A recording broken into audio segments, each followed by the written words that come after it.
conversation we have every Tuesday. So go ahead, pour yourself something tasty. Get somewhere comfy, and let's get into it together. Cheers. Hello, and welcome to Tuesday. And for this week's Let's Get Into It, we are talking about managing expectations. And this is such a big topic that we're actually going to put it into 2 weeks.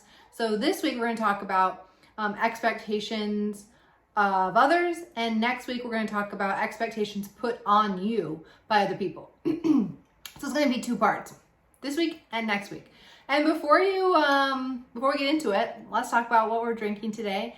It's later in the afternoon here on Tuesday when I'm recording, and I have my water, trying to finish it up, keep that healthy balance.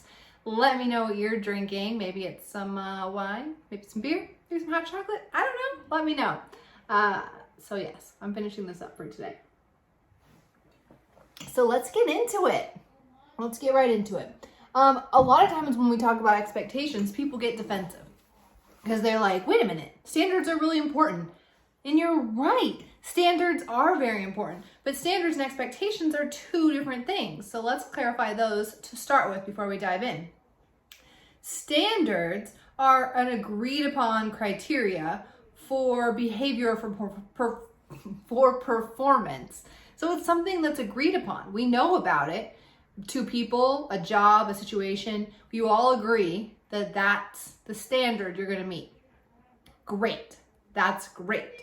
An expectation is not an agreement between people. It's more of it's instead like an expectation are beliefs that a certain outcome or event will happen.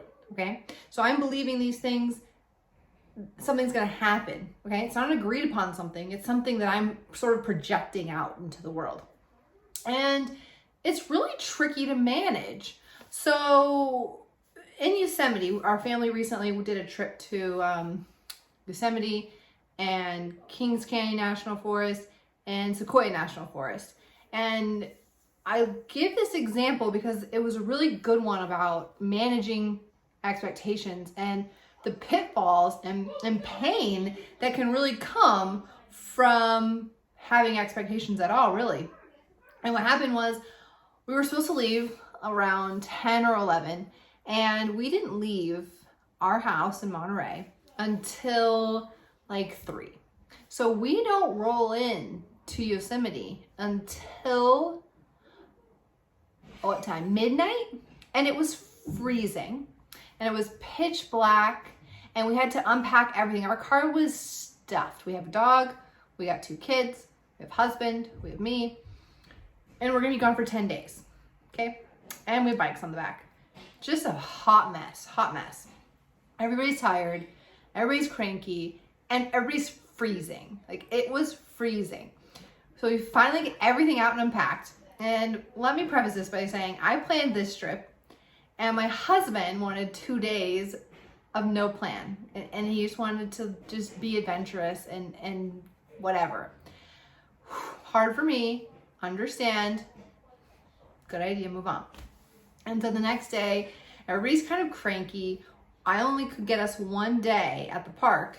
And so we talked to the camp host and all of that, and they're like, yeah, you can come in. We usually have openings, but you have to go outside the park to get internet, right?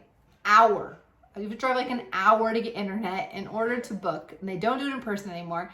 So that was just kind of chaotic. So we end up leaving the park, and we go to Bass Lake, which was so nice and so pretty, but really, really hot. And I have this thing with salt and electrolytes.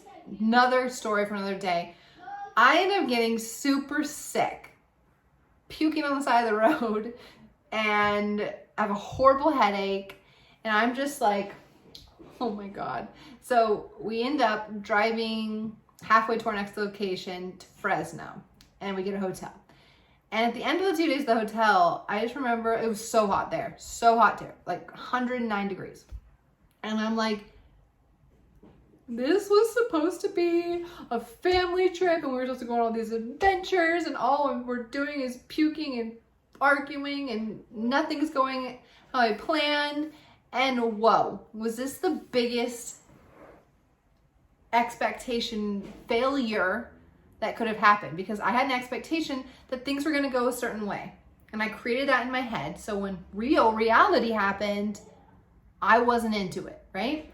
So I sometimes we disassociate from what's actually happening from what we created in our brain, which isn't reality. So I had this moment where I was like, maybe we just go home. Like, maybe we shouldn't do this. And Brian actually was the same, because it was rough. And we decided to continue. And we're like, let's just let whatever happens, happens. Like, what's the worst that can actually happen? And that's what I ask myself all the time, because sometimes I get nervous about some of these things.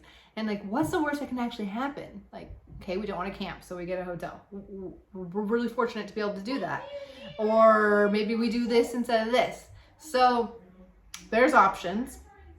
We decide to keep going, put our expectations down on how it's going to be, just let whatever happens, happens. And it shifted. Like, we ended up having the most amazing time, meeting the most amazing people, but we almost let our expectations of how it should have been interfere with how it actually was, what the actual reality was. So that's a really good example of how we let actions cause pain, really, and take away from our experiences in our present moment. So there are two types of expectations. There's the expectation of others, which we're gonna talk about today. And then there's next week, we're talking about the expectations put on you by technology, social media, spouses, friendships, anything like that. So today we're focusing more on the first one. And I actually really wanted to spend the time focusing on, I want to make sure I have these so I don't forget what the three were, these 3 ways to avoid expectation pitfalls. So you don't end up not having an enjoyable experience, not doing the experience, and really managing our own expectations. So number 1 is assume nothing. Do your best to make 0 assumption. If you want to know, ask. Early in my marriage, this used to happen to us all the time. Like, I would make comments like, how did you not know this? How could you not know that this is what I wanted, or this is what I needed, or this is how I wanted you to respond? And it took, growing up, it took counseling, it took personal development to really understand that, oh, people can't read my mind because I think that they should know it, No, we have to ask, we have to clarify, we have to point things out, not only our needs, but what we think someone else might be thinking or feeling. Like, I shouldn't be making expectations on what Brian wants or needs or feels. I should ask him if there's a question there. So that's number 1. Always remember to ask. No one's a mind reader, sister. No one. Unfortunately, I don't know. I don't know anybody that's a mind reader. So when in doubt, ask. When things are kind of feeling off, or you're unsure, or you're maybe projecting your own ideas, ask. Okay? Ask. That's number 1. Number 2 is remove expectations from your relationships, okay? Remove expectations from your relationships. Not just your romantic partners, but your friendships, your family ties. It will save so much heartache in the end, and it's really just a kind thing to do. By not putting expectations on somebody, then you leave room, like we talked about before, for the reality, for what actually is happening. And that's really important, to live in that reality, not something made up. So having conversations, being open about things, sure, have your standards, have a dialogue with somebody that you want to create something with, but know that if I'm making how I think it's going to go in my head on a date or for a birthday, say I plan something for a birthday and the person comes home and they're upset, they had a hard day at work, and they don't want to do those things.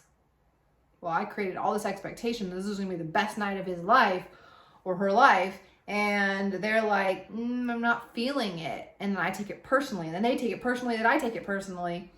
And really, if it was just like, I'm going to do this nice thing, whatever happens, happens, And I think I learned a lot of this skill from working with kids as a teacher, because surprise, plot twist every day, all the time, and you just have to pivot. And that's kind of what managing our expectations are, is that, sure, I'm excited to do this thing. So I'm excited. It doesn't mean it's going to work out, but I can still be excited. And I can still have my feelings if it doesn't work out how it's supposed to, but plot twist and go show up for that person in the way that they need, because it is their birthday, right? So it's their special day. So try to take expectations out of your relationships. Number 3 is enjoy what life looks like right now. And oh boy, do we hear this a lot. As soon as I make this much, I'll be happy. As soon as they tell me they love me, I'll feel fulfilled. As soon as I get this next job, I'll be successful. Whoa, you're not living in the moment. You can be excited about things. Heck yes, set the goals, do the thing. But don't forget that where you are right now matters, and it's important to appreciate where you are right now. And one way that I focus on this is through gratitude. So waking up in the morning, writing down 3 to 5 things that I'm grateful for in a really specific manner. And we're going to get to gratitude probably after the next expectation video. Because gratitude allows you to see the things in the moment, even when it's a hard day, even when it's a hard moment, even if there's something in the future that you want, it takes you and brings you right to here. It doesn't matter if it's the taste of your coffee, it doesn't matter if the sun is shining, that you got a hug, it can be anything. But gratitude really brings you to your present moment, where you are now, and it allows you to enjoy the things that are actually happening right now. So, next week, we dive into managing others' expectations of us. So remember that our 3 things are: assume nothing, always ask, remove expectations from your relationships, and enjoy what life looks like right now. Plan for the future, be excited, but be here as well. I cannot wait to talk more about expectations with you next week. Have an amazing week. I see you, I love you, and I can't wait to talk to you again.